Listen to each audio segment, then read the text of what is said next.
வணக்கம். என்னன்னா நாங்க வந்து இன்ஸ்டால வந்து 2000 ஃபாலோவர்ஸ் தொட்டுட்டோம். அதனால வந்து நாங்க இதுக்கப்புறம் என்ன பண்ண போறோம்னா சேலஞ்ச் வீடியோ போலாம் முடிவு பண்ணுங்க. இவங்க 2 பேரும் சேலஞ்ச் பண்ண போறாங்க. அது நம்ம பார்ப்போம். ஓகேங்களா?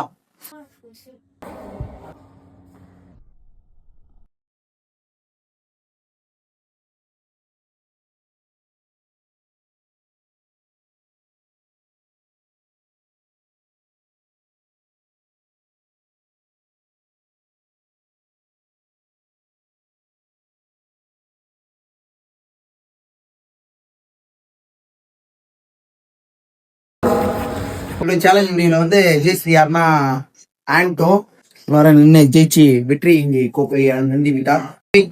தேங்க்யூ. அடுத்த வீடியோ கன்ஃபார்ம் முடிச்சிடல அவனை கிளாஸ் பண்ணிடலாமா? Okay okay. இதே மாதிரி உங்க பசங்களும் இது மாதிரி பண்ணணும்னு நினைச்சீங்கன்னா நீங்க ஜாயின் பண்ணிடுவீங்க வந்து லா டான்ஸ் ஸ்டுடியோ. ஸோ லா டான்ஸ் சப்போர்ட் பண்ணுங்க, ஃபாலோ பண்ணுங்க. அப்போ வந்து கான்டாக்ட் நம்பர் நான் கீழே கொடுக்குறேன். கால் பண்ணி எதனா டீடைல்ஸ் கேட்டீங்க டிஎம் பண்ணுங்க. அவ்வளோதான், முடிஞ்சிச்சு.